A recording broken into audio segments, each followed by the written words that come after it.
Bom, vamos então continuar nessa aula, falar um pouco mais sobre regressão linear múltipla. Eu quero entrar em mais detalhes sobre o sistema de equações normais. Eu vou deduzir ele de outra forma. Vamos supor que a gente tem um modelo com três parâmetros.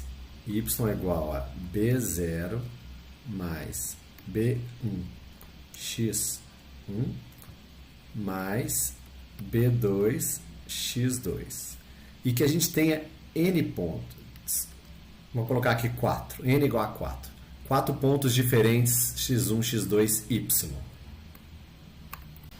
Bom, idealmente, nós gostaríamos de encontrar B0, B1 e B2 de tal forma que esse lado direito aqui, quando a gente substitui cada um dos 4 pontos, fica o mais próximo possível do lado esquerdo, né? Então, eu vou escrever isso como um sistema de equações lineares com 4 equações. Então, eu vou usar a facilidade do quadro digital para copiar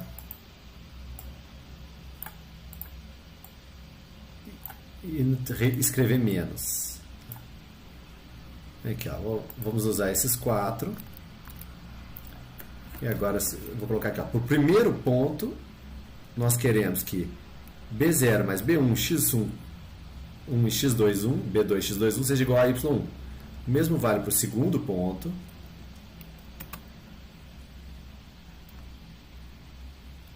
Para o terceiro ponto. E para o quarto ponto.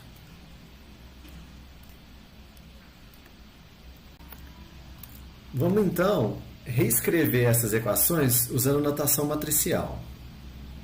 Tá? A gente tem um sistema de equações lineares que é 4 linhas por 3 colunas. Ops, está errado.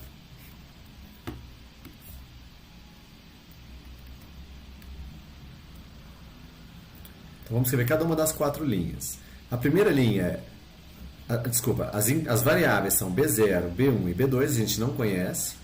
A primeira linha é 1B0 mais x1, 1B1 mais x2, 1B2. Então, 1, x11, x21 é igual a y1.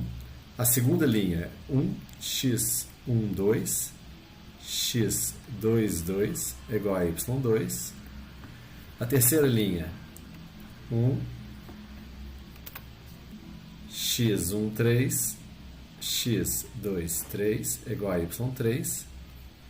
E a quarta linha, x14, x24 é igual a y4. Então, o que eu tenho aqui? Eu tenho um sistema da forma AB é igual a y, né? Onde há essa matriz aqui. Só que, tipicamente, o número de pontos que nós temos costuma ser muito maior do que o número de parâmetros. Então, ele é um sistema que possui uma matriz, a matriz A ela possui muito mais linhas do que colunas. Ou seja, se você tem mais equações do que incógnitas, a gente chama isso normalmente de um sistema sobredeterminado, que provavelmente vai possuir múltiplas soluções. O que a gente pode fazer aqui nesse caso? Só resumindo o que eu fiz aqui, para cada um dos pontos, eu gostaria de encontrar B0, B1 e B2, que idealmente o lado direito é igual ao lado esquerdo. Então eu escrevi isso como um sistema de equações sobredeterminado.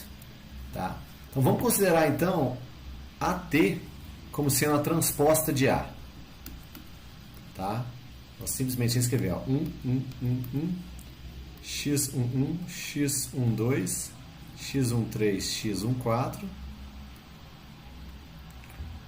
x21, x22, x23, x24. Ficou um pouco feio, mas é isso aí. Tendo então a matriz A e a sua transposta, eu vou fazer o seguinte, eu vou criar uma nova página aqui. Originalmente a gente tinha então o sistema AB é igual a Y.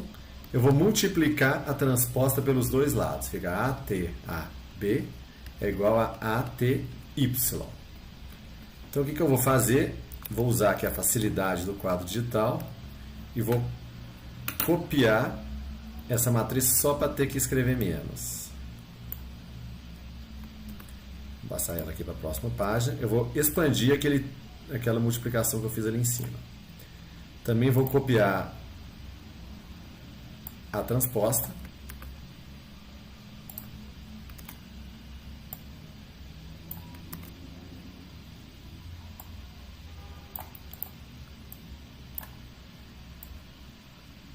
E vamos reescrever o restante do sistema. B0, B1, B2 é igual a transposta vezes Y1, Y2, Y3, Y4. Os 4 pontos que a gente tem. Multiplicando aqui essa transposta por essa, o que a gente obtém? Desculpa, a transposta de A por A, o que nós temos? Tá? Bom, nós vamos multiplicar uma matriz 3 por 4 por uma 4 por 3. Nós vamos obter uma matriz 3 por 3. O primeiro elemento da primeira linha é 1 mais 1 mais 1 mais 1. 1 vezes 1 mais 1 vezes 1 mais 1 vezes 1, que dá 4. O segundo elemento da primeira linha é 1 vezes x1 mais 1 vezes x2, x1, 2, que é simplesmente o somatório de x1i. E aqui o terceiro elemento da primeira linha é o somatório de x2i. Na segunda linha, o primeiro elemento é o somatório de x2i. Desculpa, x1i, não 2. Vamos apagar o negócio, fazer o negócio direito, né?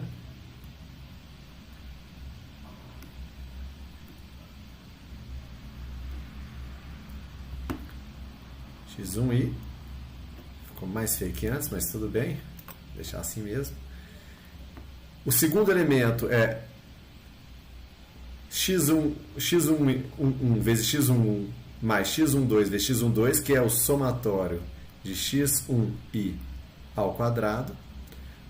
O terceiro elemento da segunda linha é o somatório de x1 vezes x2. Aqui, na terceira linha, a gente tem algo semelhante, né? O primeiro elemento é o somatório de x2i. O terceiro é o somatório de x1i, x2i. E, por último, nós temos o somatório de x2i ao quadrado. Vezes o vetor de variáveis, que é igual, agora fazendo também essa conta,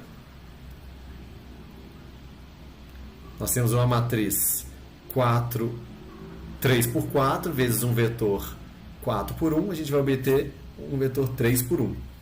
Que é, o primeiro elemento é 1 vezes y1 mais 1 vezes y2, que é o somatório de yi. O segundo elemento é o somatório de yi, x1i. E o terceiro elemento é o somatório de yi, x2i. Bom, o que a gente tem aqui embaixo é justamente o sistema de equações normais. Tá? Vamos colocar ele aqui na tela, no canto superior esquerdo do vídeo. Vocês podem ver, ó, tínhamos 4 pontos, n igual a 4. Essa submatriz 3 por 3 do sistema de equações normais é exatamente a matriz que a gente obteve aqui. O mesmo vale para esse vetorzinho 3 por 1 aqui no início do vetor genérico, que é idêntico a esse daqui. Tá? Ou seja, a noção é generalizável também para P variáveis independentes e N pontos. Então, vamos continuar aqui nos slides. Nos slides eu coloquei a derivação utilizando de forma mais genérica, né? Ou seja, assumindo P variáveis independentes, N pontos, e assumindo um modelo com P mais 1 parâmetros desconhecidos, que é 1 para cada variável independente mais o intercepto, B0. Tá? Ou seja, o que a gente gostaria de encontrar? Idealmente, valores para B0 até BP, de tal forma que o primeiro ponto, na hora que a gente substitui o lado esquerdo, ele fica igual ao lado direito, isso vale também para o segundo ponto, assim vai até o enésimo ponto. Isso, reescrevendo em notação matricial, igual eu fiz no quadro, né? Tipicamente, a gente tem, como eu falei antes, um número de pontos maior do que o número de parâmetros, o sistema sobredeterminado. Então, tirando a transposta, tá? E multiplicando a transposta dos dois lados, nós obtivemos o sistema de equações normais. Agora vamos considerar então nossa matriz A original, que deu origem ao sistema de equações normais. E vamos criar aqui uma nova página. Tá?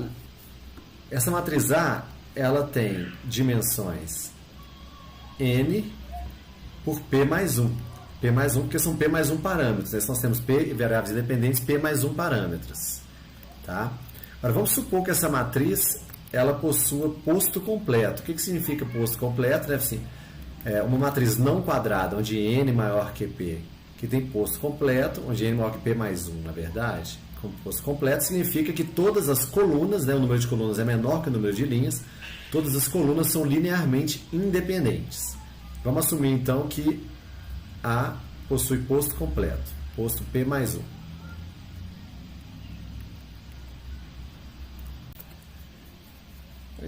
Vamos só reescrever aqui. A, então, é uma matriz n por p mais 1. Vamos considerar também V como um vetor coluna com p mais 1 linhas, p mais 1 por 1. Tá? V é um vetor coluna. Vamos considerar de novo o produto A transposto vezes A. E agora vou multiplicar V transposto por um lado e V do outro. O que a gente vai obter aqui? Fazendo então um parênteses, a gente tem, o que significa V transposto A transposto? Isso aqui é um vetor linha, né? Com uma linha por P mais uma colunas, vezes uma matriz que tem P mais uma linhas por N colunas. Essa multiplicação dá um vetor 1 por N, que é vezes. Não, vetor 1 por N. Isso aqui é equivalente a isso aqui, olha. AV transposto, que é igual a uma matriz N por P mais 1, vezes um vetor coluna, P mais 1 por 1, transposto, que é igual a um vetor coluna N por 1, transposto, que é igual a um vetor linha 1 por N. Ou seja, essas duas expressões são equivalentes. Então, a gente pode substituir isso aqui por A vezes V transposto, AV. Então, a gente tem que A vezes V, né, a matriz A vezes o vetor V, é N por P mais 1 vezes P mais 1 por 1, dá... E transposto, né, dá 1 por N. E A vezes V dá N por 1.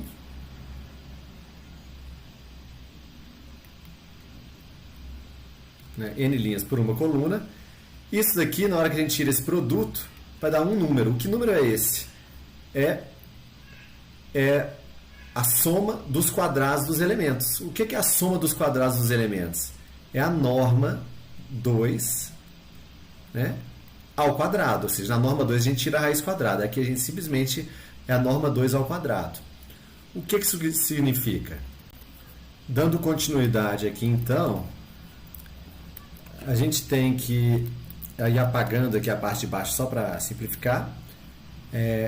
Como a gente assumiu que A possui posto completo, então não existe V tal que AV é igual a zero. Porque se existisse, as P mais uma colunas de A não seriam linearmente independentes. Isso implica, então, que a norma de A vezes V ao quadrado é sempre maior do que zero, porque ela não pode ser zero, né? Porque a V não pode ser zero, e o fato de estar elevado ao quadrado implica que o número nunca pode ser negativo. Isso quer dizer o quê?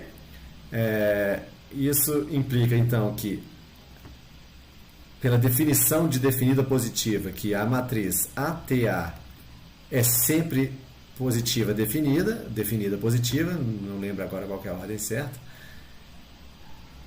caso, obviamente, as P mais uma colunas de A sejam linearmente independentes. Isso, para nós, para efeitos práticos, vocês se lembram bem ali do módulo de sistemas lineares, o primeiro módulo dos cursos de análise numérica e cálculo numérico. O método que a gente viu que é mais eficiente computacionalmente na resolução de sistemas lineares é a decomposição de Cholesky, mas que para ser utilizada a gente precisa de atender essa condição. A matriz sendo positiva definida, ela atende e a gente pode aplicar a decomposição de Cholesky para resolver esse sistema ATA-B é igual a AT a transposta Y. Aqui nos slides eu coloquei a mesma informação que eu acabei de passar no quadro. Tudo bem que se a matriz tiver posto completo e para qualquer vetor V de dimensão P mais 1, na hora que a gente multiplica, a gente sempre tem um número positivo. Então a gente pode usar aqui a decomposição de Cholesky.